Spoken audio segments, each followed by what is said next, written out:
उत्तर प्रदेश में इस मुश्किल वक्त में कोरोना की महामारी के दौरान पंचायत के चुनाव हुए और उस पंचायत के चुनाव में उत्तर प्रदेश की जनता ने जो चुनाव परिणाम दिया है वो एक स्पष्ट संकेत है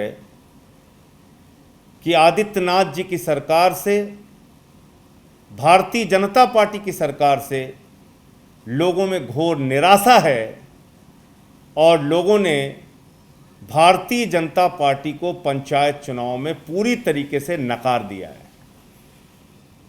पंचायत चुनाव के जो परिणाम आए हैं उसने ये भी साबित किया है कि इस कोरोना की महामारी के दौरान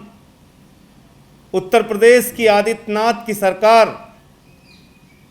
शमशानों को ढांकने में लगी रही, ऑक्सीजन बेड का इंतजाम नहीं किया, जांच का इंतजाम नहीं किया और शव जलाने के लिए भी लोगों को लंबी लंबी कतारें लगानी पड़ी। ऐसी मुश्किल घड़ी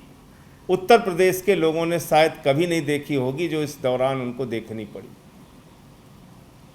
इस चुनाव परिणाम में ये वक्त कोई जुलूस निकालने का नहीं है, जश्न मनाने का नहीं है, उत्सव मनाने का नहीं है। आम आदमी पार्टी के 83 जिला पंचायत के सदस्य जीते हैं, 83 जिला पंचायत के सदस्य इस चुनाव में जीते हैं। लगभग 300 के करीब प्रधान जीते हैं, 232 के करीब बीडीसी जीते हैं और पूरे उत्तर प्रदेश के इस चुनाव में 40 लाख मतदाताओं ने, लगभग 40 लाख मतदाताओं ने आम आदमी पार्टी को वोट दिया है। आम आदमी पार्टी के प्रति अपना विश्वास और भरोसा जताया है। मैं उत्तर प्रदेश की जनता के प्रति हृदय से आभारी हूं, उनको नमन करता हूं। उत्तर प्रदेश की जनता ने यह स्पष्ट किया है कि अब शमशान की राजनीति नहीं चाहिए, शमशान नहीं चाहिए, उत्तर प्रदेश में अस्पताल चाहिए, स्कूल चाहिए, मुफ्त बिजली चाहिए। दिल्ली का जो केजरीवाल मॉडल है, अरविंद केजरीवाल जी का जो मॉडल है दिल्ली का, जो सपना हमने यहां बुना और पूरा किया, मुफ्त बिजली का, मुफ्त पानी का, मुफ्त अस्पताल का, मुफ्त स्कूल का, चिकित्सा, शिक्षा, बिजली, पानी के बुनियादी मुद्दों पे जिस तरह से अनुकरणीय काम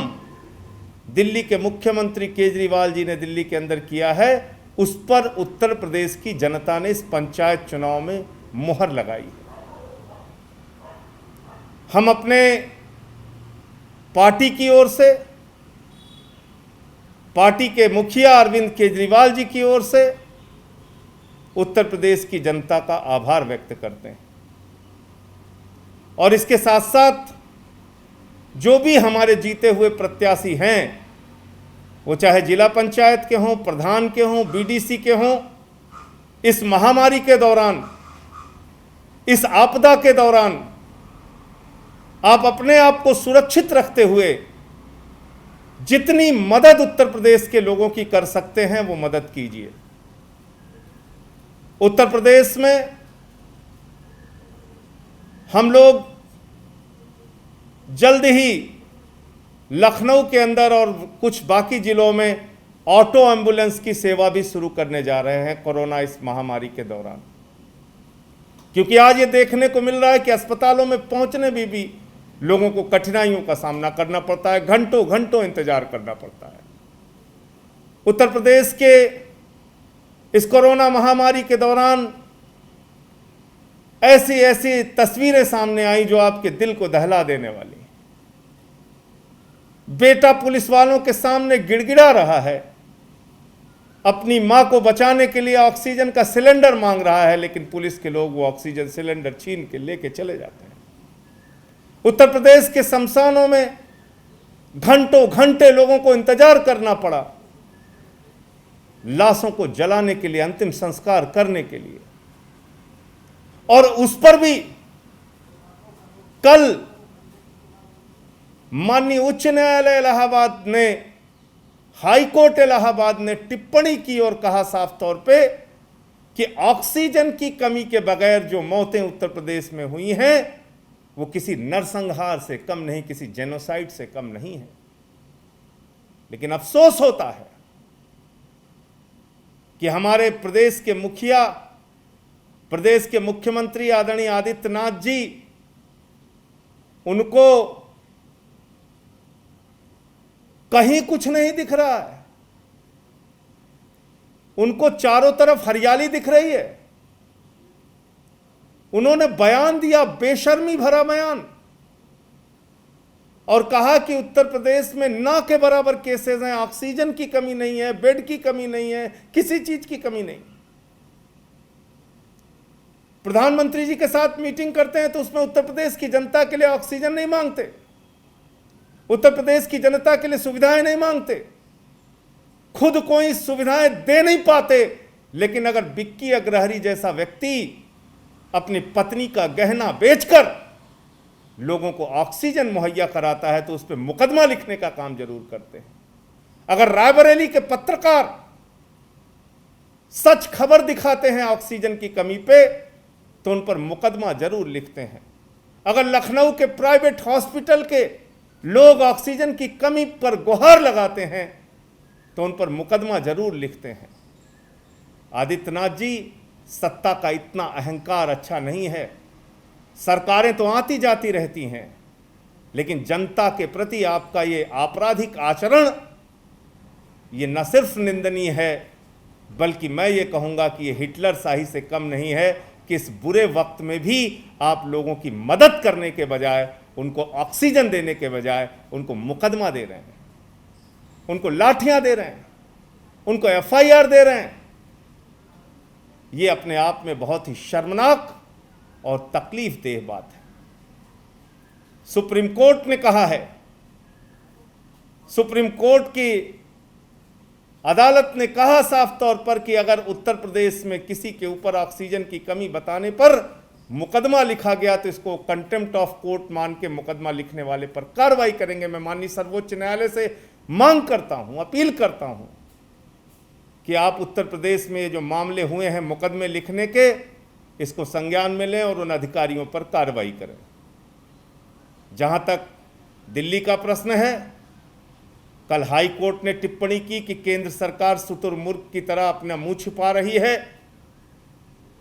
लेकिन दिल्ली को ऑक्सीजन मुहैया नहीं कराई जा रही है। 976 मैट्रिक टन की जो हमारी डिमांड है उसको नहीं पूरा किया जा रहा है। हाई कोर्ट से लताड़,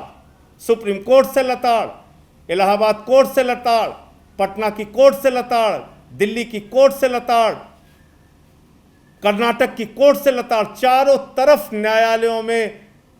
भारतीय जनता पार्टी की सरकार को केंद्र से लेकर राज्यों तक लताड़ लताड़ और लताड़ मिल रही है, लेकिन उनको कहीं से भी उनकी आंखें खोलने का काम नहीं कर रहे हैं। कुंभकर्ण की मुद्रा में आ चुकी है केंद्र सरकार, धृतराष्ट्र की मुद्रा में आ चुकी है केंद्र सरकार, और लोगों की मदद इस मुश्किल वक्त में नहीं कर रही है। तो मैं फिर से एक बार उत्तर प्रदेश के अपने कार्यकर्ताओं को, जिन्होंने पिछले कुछ महीनों में मुकदमे भी झेले, लाठियां भी खाई, जेल भी गए, लेकिन जनता की सेवा के लिए आगे रहे, पंचायत चुनाव में जनता का समर्थन भी मिला खूब जमकर, और अब हमारी जिम्मेदारी है कि जितने भी जीते हुए लोग हैं, हारे हुए लोग हैं, वो सब लोगों की सेवा में जुट जाएं। 83 जिला पंचायत के सदस्य, 300 के लगभग प्रधान, 232 बीडीसी और बहुत सारे स्थानों पर दूसरे, तीसरे, चौथे नंबर पर रहने वाले प्रत्याशियों को जो पूरे उत्तर प्रदेश में मत मिला है, वो लगभग 40 लाख के आसपास मतदाताओं ने आम आदमी पार्टी पर अपना विश्वास जताया है। आप लोग उनके विश्वास पर पूरी तरीके से खरे उतरिए और इस आपदा की घड़ी में उनकी सेवा कीजिए, उनकी मदद कीजिए।